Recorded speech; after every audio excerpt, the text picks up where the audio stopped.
سلاف، اليوم رح نتعلم أداة في اللغة الكردية تستخدم لتبيان زمان أو مكان أو حركة شيء أو شخص ما في اللغة الكردية. الأداة هي منسميها باللغة الكردية داچك. في عنا 10 أدوات أساسية في اللغة الكردية تستخدم لها الغرض، اللي هي ب، ج، ل، ب، ر، د، دا، ل، بر، لجم، لرخ، لسر، و لهمبر. ناخذ كم مثال متعلق بهالأداة، مثل بخودي، زاروك لرخ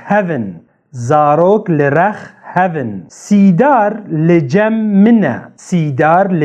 منا، شيرين لكوبانية، نارين جديركية. طيب، يا ريت لو تكتبوا لي أمثلة تانية تستخدموا فيها الصيغ التانية لهي الأداة.